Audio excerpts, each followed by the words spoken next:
Shalom Ouvracha les filles, j'espère que vous êtes en pleine forme Be'ezrat Hashem. Aujourd'hui, on va traiter du point qui revient en fait dans pas mal de cours qu'on a la chance Baruch Hashem de partager. C'est à quel point nous sommes les associés, les shutafim d'Akadosh Baruch Hu pour arriver en fait à la perfection de la création, à la shlemut de la création, à sa complétude. Donc en fait, nos sages qui étaient habités d'un esprit divin ont révélé en fait que tout le Olam vibre de ce manque, vibre de cette absence. En fait, cette absence et ce manque perdurent bien entendu aujourd'hui et c'est un élément fondamental, essentiel de la création. Évidemment que la création est très sophistiquée, c'est quelque chose de complexe, de magnifique, de grandiose, mais il est habité par un manque, par une absence, sans lequel la création ne pourrait pas être réaliste, ne pourrait pas être viable, ne pourrait pas exister, n'aurait pas été possible parce qu'elle aurait impliqué la révélation en fait de la lumière infinie d'Hachem avec laquelle rien ne peut exister. Donc forcément, il a fallu dissimuler en fait cette lumière d'Akadosh Baruch Hu pour révéler le monde. Vous le savez toutes, le monde se dit olam, de la racine alem, ça veut dire voilé, dissimulé. Et dans sa bonté infinie, dans sa bonté suprême, Akadosh Baruch Hu a voulu créer le monde afin qu'il puisse révéler lui son chesed, lui sa miséricorde, lui sa bonté. Et en fait, évidemment, elles ne peuvent se révéler ces midotes de rachamim, de miséricorde et de bonté, uniquement dans la mesure où en fait les êtres et le monde qu'il a créé sont affligés de manque. Parce que sinon, si tout le monde était déjà shlemim, avait atteint la shlemut, donc la perfection, il n'aurait pas la possibilité de donner. Or, intrinsèquement, un Kadosh Baruch Hu a créé le monde pour donner. Tant que la lumière de l'existence d'Akadosh Baruch Hu était révélée, était manifeste, était tangible, on pouvait la toucher du doigt, il ne pouvait y avoir des êtres incomplets et imparfaits, car c'est lui seulement qui peut être Mouchlam, c'est lui l'être parfait, c'est lui l'être absolu. En fait, donc du coup, pour créer un monde où les êtres qui peuplaient ce monde pouvaient nécessiter du bien, Akadosh Baruch Hu a un petit peu voilé sa lumière, ce qui a causé le manque, le chisaron, les absences, le manque de shlemut, le manque de perfection. Mais à partir de ce manque qui a dû induire en fait une dissimulation de sa lumière, Akadosh Baruch Hu va la révéler tous les jours à chacun en fait qui va se lier à lui, mais de manière limitée pour qu'on ait justement le mérite de cette révélation. En fait, même s'il il nous a créé avec des manques et des chisronotes, donc en fait des difficultés, des lacunes, il va justement donner la possibilité à ces personnes de remplir ces manques en se liant à Akadosh Baruch Hu. Pour illustrer cette idée, venez, on prend un projecteur en fait de cinéma. Tant que le film ne se déroule pas, on ne voit rien d'autre que la lumière qui est projetée en fait par l'appareil. Mais dès que le film va commencer, il va cacher une partie de la lumière. On va voir se révéler des formes, des maisons, des arbres, des personnes qu'on va voir surgir sur l'écran. C'est donc en fait la dissimulation partielle de la lumière qui fait apparaître toutes ces formes. Et bien c'est pareil, le monde, c'est un film qui cache la lumière d'Akadosh Baruch Hu. Et c'est de cette manière qu'on peut voir apparaître le monde, les formes, les nuages, les maisons, les personnes. J'espère que vous avez compris en fait cette métaphore. Donc la création, elle est basée sur le fait qu'il ne peut y avoir du bien qui ne peut être déversé sur le monde que s'il y a un manque. S'il n'y a pas de manque, il n'y a pas besoin de bien. Il n'y a pas besoin de bien qui vient combler ces manques. Et la Torah écrit, il fut le soir, donc ça veut dire l'absence de lumière, l'obscurité, et seulement après, il y a eu le matin. C'est ainsi que tout le monde a été créé et conçu, et ce phénomène se renouvelle à tous les instants et dans tous les domaines. Un arbre, il ne peut pousser que si une graine a pourri auparavant dans la terre. Il en va de même pour l'homme.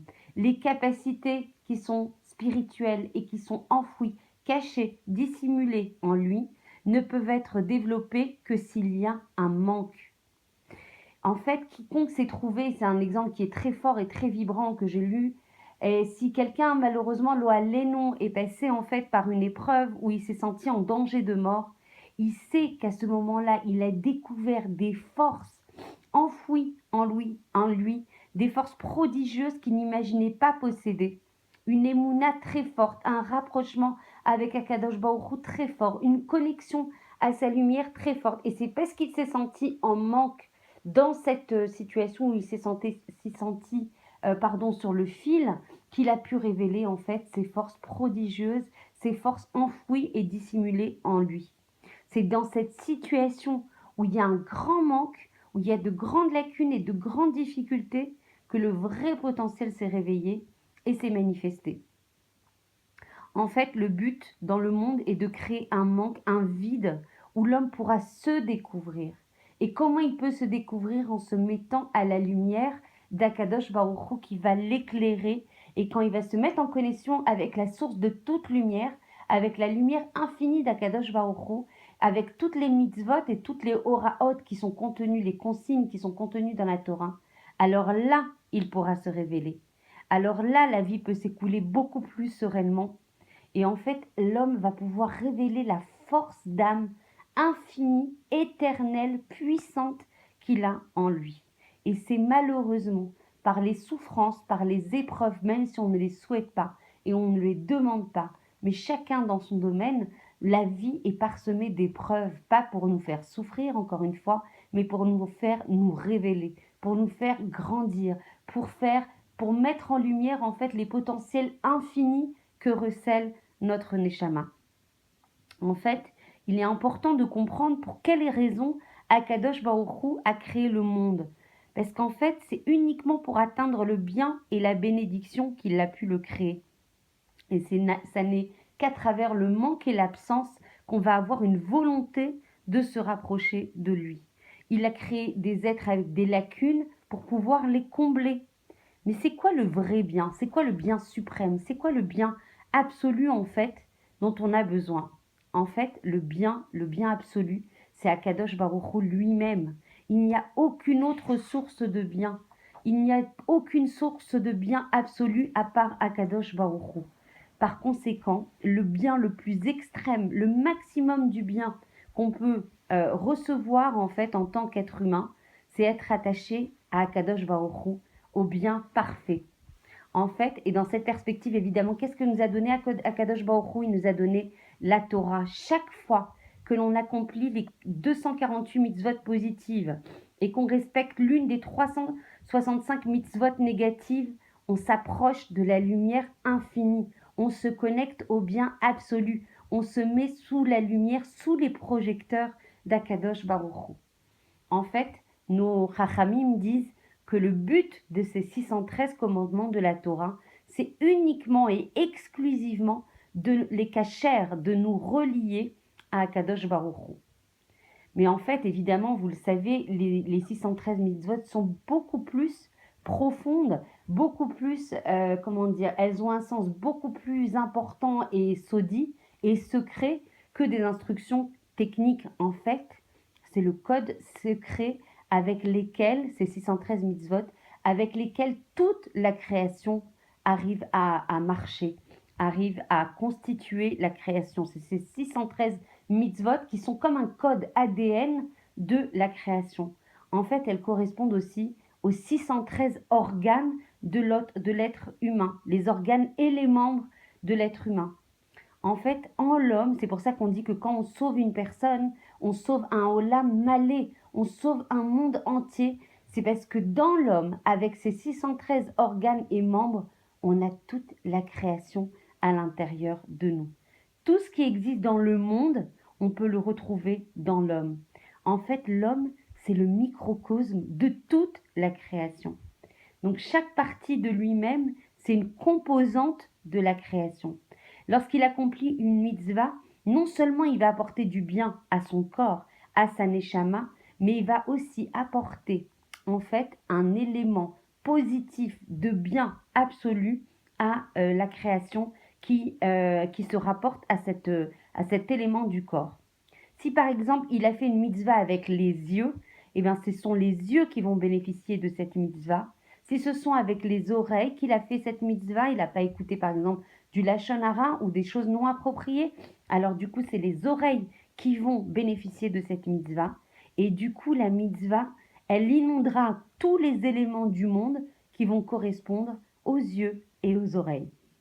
Voilà, c'est un cours issu de beaucoup de notions de Kabbalah. J'espère que j'ai été assez claire. De toute façon, on y reviendra demain parce qu'il faut, pour pouvoir s'insérer dans ce monde de manière cohérente, de manière pertinente et savoir où est-ce qu'on va, pourquoi on fait les choses, il faut comprendre déjà la base de toute création, la base, le tahlit, quelle était la mission du monde, pourquoi Akadosh Baruch Hu a créé le monde pour nous déverser son bien, parce que c'est lui la source de tout bien. Et on sait, pour celles qui sont passées justement par le processus de tchouva, quand il y a justement la lumière d'Akadosh Baruch Hu qui nous inonde de bien, est-ce qu'il y a quelque chose de plus beau que ça, que d'être connecté à Akadosh Baruch Hu, la source de tout bien? Quand on est connecté complètement à Akadosh Baruch Hu, il ne peut rien nous arriver. On enlève toutes les dahagotes, toutes les inquiétudes, toute la tristesse, puisqu'on est rempli, inondé, il déverse tout le bien sur nous. Donc il faut les harbotes, multiplier toutes les possibilités de se connecter à lui par les mitzvot, par les tfilot, par toutes les consignes que la Torah nous a données pour notre bien. Je vous embrasse très très fort, je vous souhaite une très très belle journée et Rosh Chodesh Tov ce soir, pour celles qui le souhaitent, je vous ai envoyé un message. On va faire donc chez une amie qu'elle puisse bénéficier d'un shefa de brachot, d'une abondance de brachot. Je vous ai envoyé le message avec les coordonnées. Il y aura un Dvar Torah ce soir, Bezrat Hashem, pour fêter Rosh Chodesh qui se lève. Je vous embrasse très très fort.